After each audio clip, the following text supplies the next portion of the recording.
Hello, class. Professor Mandeville back. We're going to pick back up with the Puritans where we left off.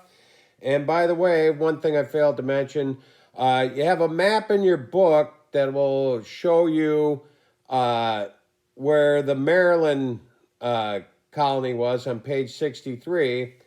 Then there's another map showing you New England with the Puritans and Pilgrims, certainly. That map's on page 74. So, where we left off, we have both the Pilgrims and the Puritans in New England, and by 1640, both of them are thriving. Now, the names of the two colonies. The Pilgrims colony is known as Plymouth Colony, and it's south of Boston, including Plymouth Rock and Cape Cod. The Puritan colony is known as the Massachusetts Bay Colony, and it's present-day Boston and the North Shore. So, those are the two colonies, and as I mentioned before, the Puritans are going to be highly successful and thrive much better than any colony had so far in North America of the British. And part of the reason is their religion. They believe that they're rewarded in the afterlife for hard work and devotion here on earth. That's why there's even something known as the Puritan work ethic. They work very hard. And, Puritans will work from daylight to sunset every day, except for Sunday, of course, which is their day of worship. And they're very hard workers, very devoted. And one thing that also separated the Puritans and the Pilgrims, especially from the early Virginia colonies like Jamestown, is when they came over here, they came as entire family units.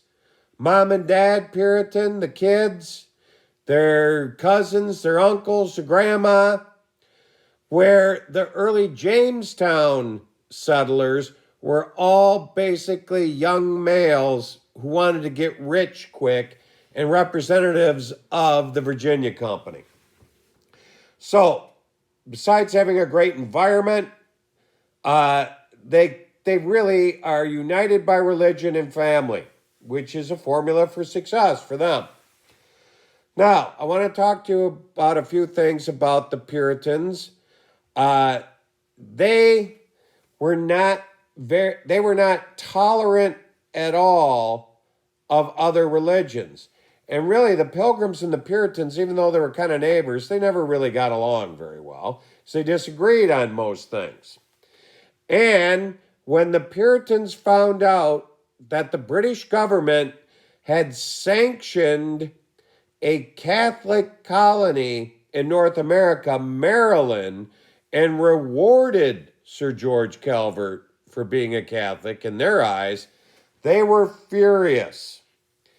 And obviously, if you look at what happened with Sir George Calvert, who turned into Lord Baltimore, that we talked about in the last lecture, from a Puritan perspective, this is exactly what they were trying to tell the Church of England, that Catholics were secretly infiltrating the church and government and trying to turn it into the Catholic Church. Proof in the pudding with the foreign minister Calvert. So they believed he should have been punished, not rewarded. So the other thing that really bugs them is England has one sanctioned religion, the Church of England. Now, the one religion that there's supposed to be absolutely no tolerance for is the Catholic Church. So, having a Catholic British colony makes no sense to a Puritan. It shouldn't even exist. It's impossible. But Maryland is there.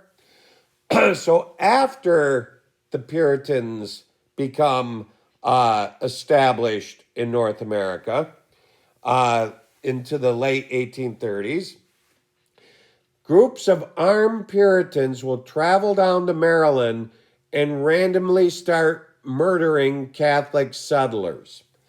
This time in Maryland's history is known as the plundering times because Puritans are literally plundering Catholics for no reason except religion. So this goes on for a while, and finally, Lord Baltimore sends a message to the British government. What are you going to do about this? You told me to make this a safe haven for Catholics, and it's anything but now with these crazy Puritans running around here. So the British government sort of negotiates a settlement between the Puritans and the Catholics.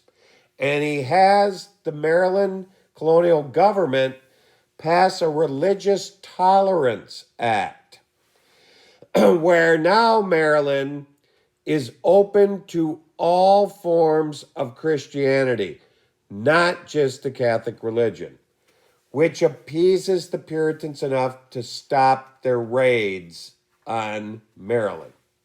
But as you can see, they're not tolerant. And they're not tolerant of their own who dissent. And there's two prime examples in your book. Roger Williams is one of them.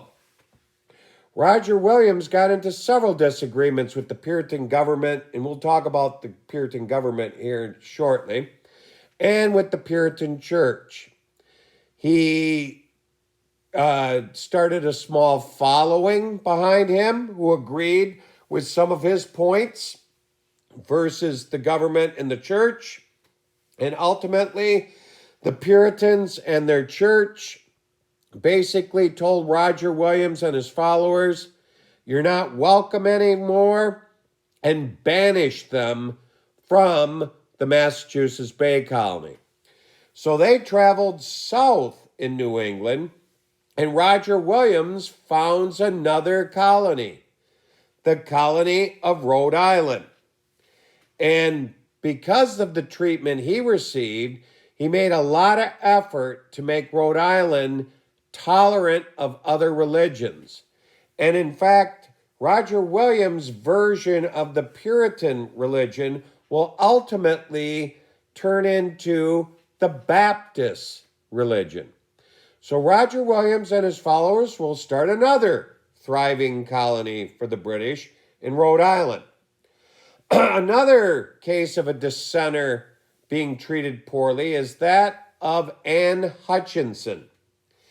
Anne Hutchinson had a lot of arguments with the Puritan church and its clergy, who were very powerful, because she believed that she could pray anywhere and anytime she wanted, and God would hear her prayers and answer them. According to Puritan doctrine at the time, the only time a Puritan was allowed to pray and that God would hear their prayers was as if they were in the presence of a Puritan clergyman. She thought that was nonsense. She knew in her own mind that she could pray anytime she wanted, and she was actually put on trial for this. In the end run, she and her small group of followers were also banished from the Massachusetts Bay Colony. She first, her and her small group of followers, traveled to Rhode Island, where Roger Williams obviously knew what she'd been through. He'd been through it himself in a different circumstance. And then ultimately, they migrated to Westchester County, New York, where they set up operations. So, that's the story of Anne Hutchinson. Now let me tell you a little bit about the governments of the Pilgrims and the Puritans.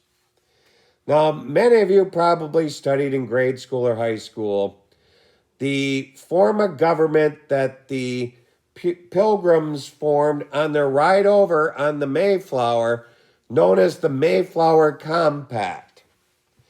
As far as I'm concerned and what I was taught in college, the Mayflower Compact is an overblown, glorified document.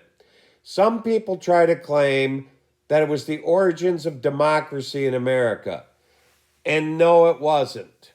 there was absolutely no such thing as freedom of religion in it, and many other freedoms were not contained. It has really nothing to do with democracy.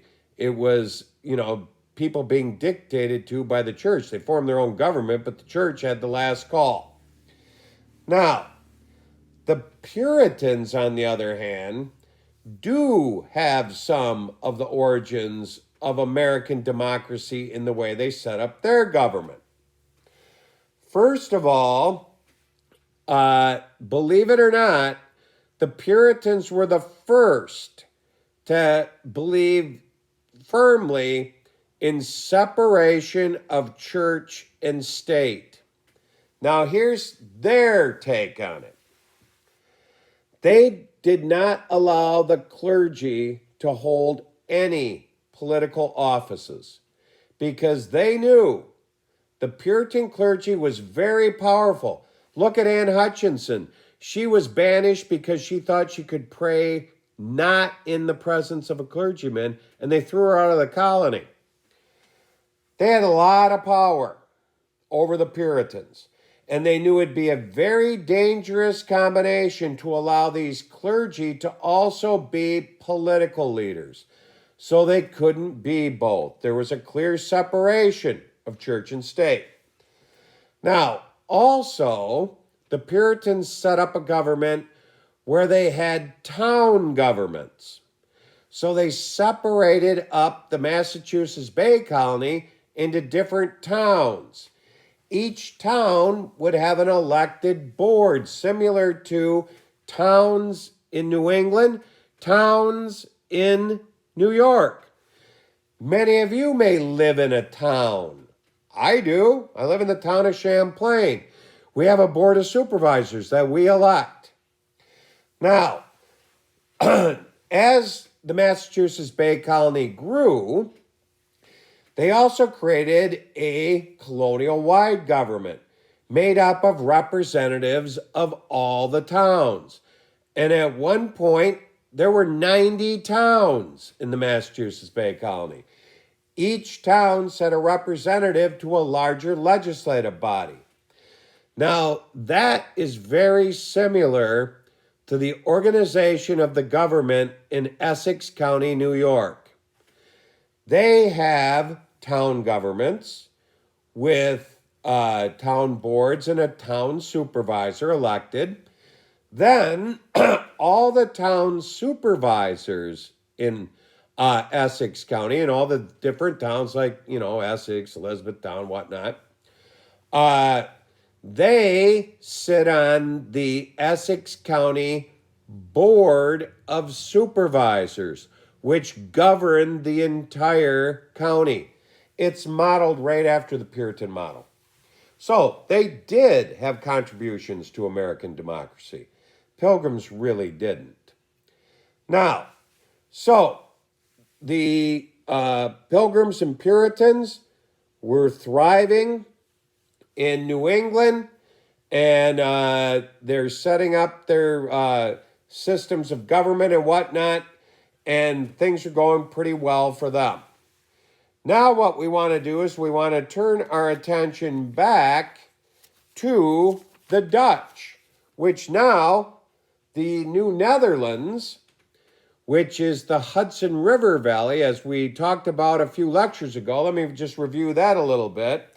In 1609, Henry Hudson, a Brit, explored for the Netherlands, sailed his famous ship, the Half Moon, up the Hudson River as far north as Albany and Schenectady, and claimed the Hudson Valley for the Dutch.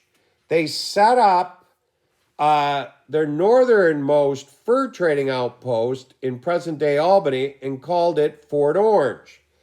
Later, they will also build a fort on Manhattan, near where Battery Park is today on the southern tip of Manhattan and Lower Manhattan. And then that will have settlement around it and will turn into their first city, New Amsterdam. Now, I want to talk to you a little bit about, I saved this for now, how the Dutch end up with Manhattan, or at least lower Manhattan at the time. There's another myth I want to dispel. Last time I dispelled the myth of Thanksgiving. This is the myth of what a lot of people call the greatest real estate deal ever. That's when supposedly the Dutch bought Manhattan from Indian tribes for what amounted to about $25 worth of glass beads. Now, that is a myth. Here's what really happened around 1612 in Manhattan. More Dutch were coming here after Henry Hudson had claimed it all in 1609. They're starting to want to create their permanent settlement that'll be the New Netherlands. And Manhattan at the time, and it's hard to imagine, especially if you've ever been there today or if you're from there, at this point in history, no one lived there. It was sort of neutral ground, and it was filled with very impressive, giant white pine trees, some of them 500, 600 years old. But at the southern tip of Manhattan, which is basically the mouth of the Hudson River, which you have to remember is completely pristine and untouched, was one of the greatest hunting and fishing spots in the world. All sorts of fish migrated up the Hudson River in the fall and the spring. It was teeming with moose and deer and other wildlife, and it was a hunting and fishing paradise that tribes from the entire region shared because there was so much bounty there, especially in the spring and fall when the fish runs were taking place. So the Dutch arrived there and see all this action going on, and they present the Indians there with a couple of chests filled with manufactured glass beads. Now, native people of the Northeast, especially the Iroquois, are very accomplished in beadwork. But before they were ever introduced to a glass bead, they used to have to make their own beads out of seashells. And they make these really tiny, tiny beads that they sew onto things. They would have to fashion every single bead. Then they'd have to take an awl-type device and drill a hole in each one to be able to sew it on there. Time-consuming, trial and error process. And now all of a sudden, the Dutch show up and they've got chests full of brightly colored glass beads ready to sew on to clothing and other decorative items. It was the greatest thing to these native people. So when the Dutch presented them with a couple chests full of these beads, they gladly accepted them. But here's what was going on in the minds of the Native Americans. They had absolutely no concept of land ownership. It was a foreign concept. They did not think people, humans, were worthy of owning part of Mother Earth. Most native religions worship Mother Nature and Mother Earth. And a human would not be capable of, if you think of it in these terms, owning part of God. So, when they accepted these chests of beads, and remember, there's a language barrier here too. They're trying to communicate as best they can, as the Dutch have only been around a few years. They thought that the Dutch were giving them what's known as, in Native American cultures, tribute, a gift. Now, the way it works is if one group is, sort of inferior to another, or in this case, what they're thinking is the native people thought the Dutch wanted in on this great hunting and fishing action that happens on Manhattan. And they're presenting them with gifts so that these native people will let them join in and hunt and fish. So they thought they were paying tribute, as it's known, to get in on the great hunting and fishing.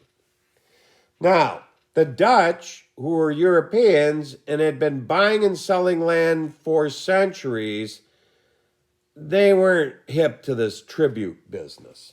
They thought it was a land transaction.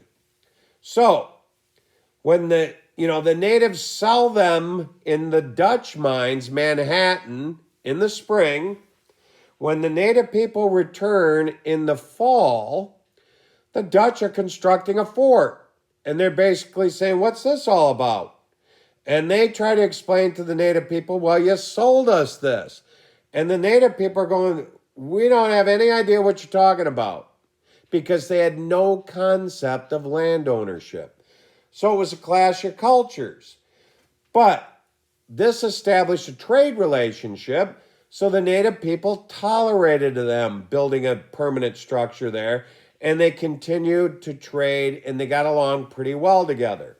And one reason why the Dutch got along so well with native people in their period of colonization from 1609 to 1660 in the Hudson Valley is the Dutch knew one of the keys to success was having a thriving fur trading business like the French had established up on the St. Lawrence.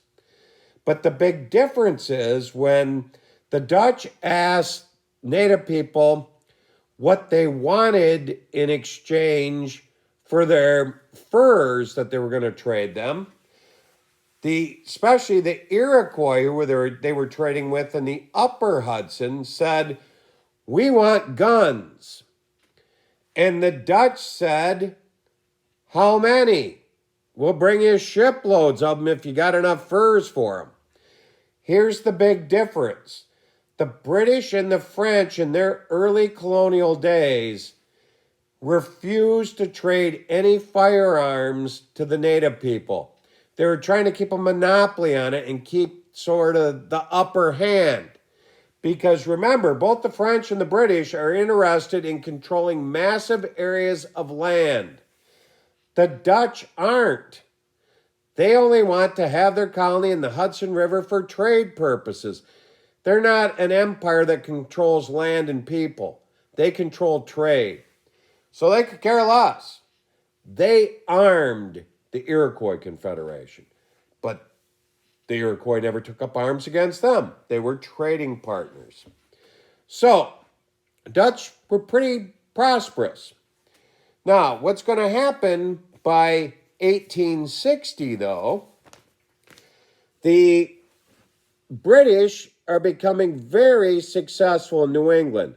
We've got Plymouth Colony with the Pilgrims. We got Massachusetts Bay Colony with the Puritans. Rhode Island with Roger Williams and his followers.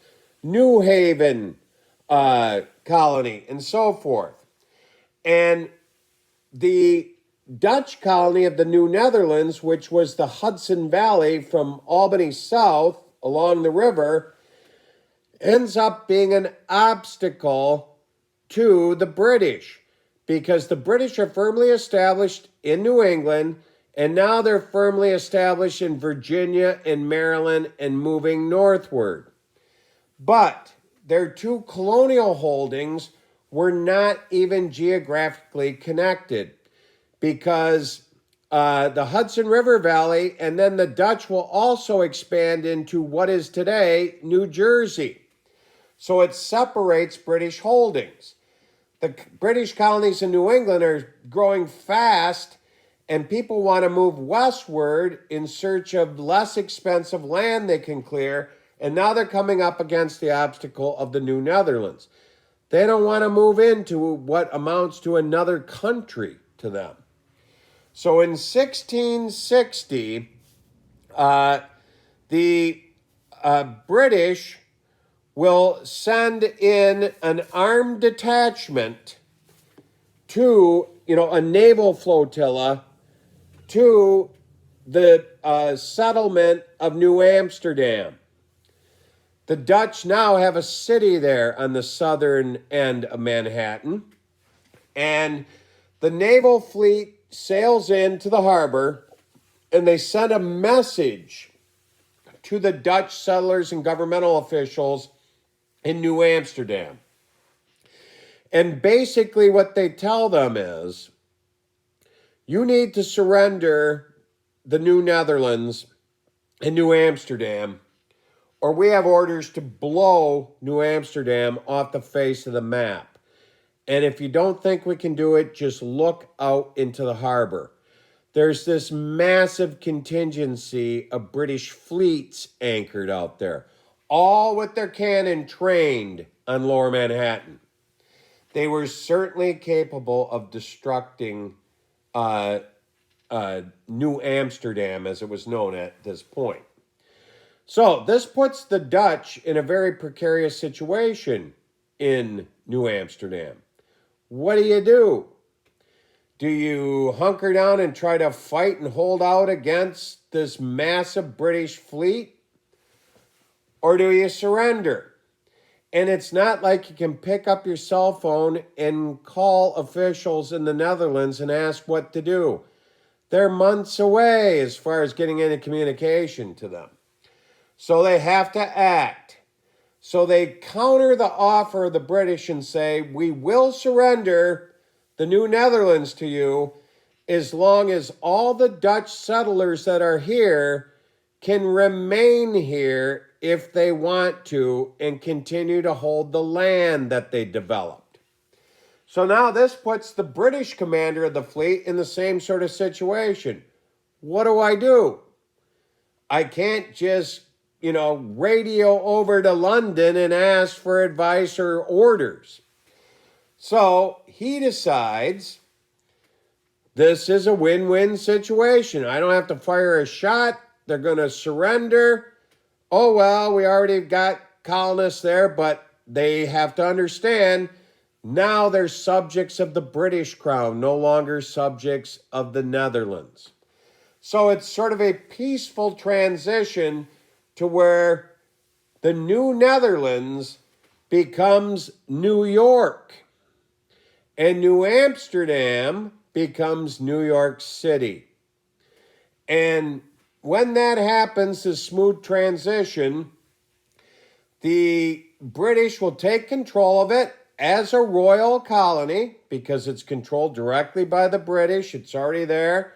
It just changes hands. And the king's brother, whoever the king's brother is, or whoever the monarch's brother, is commonly known as the Duke of York. The Duke of York is sent over to be the royal governor. And that's how we got our name, New York. So, the first thing that the Duke of York, or the royal governor of the new colony of New York, does is he gives away part of what he had taken control of. New Jersey. He divides New Jersey into two, East and West Jersey, and gives it to a couple of his buddies, Berkeley and Cartier. And they become two proprietary colonies because they're gifts to individuals from the crown. So now all of a sudden, this quick transformation in the early 1660s, the British have expanded their operations.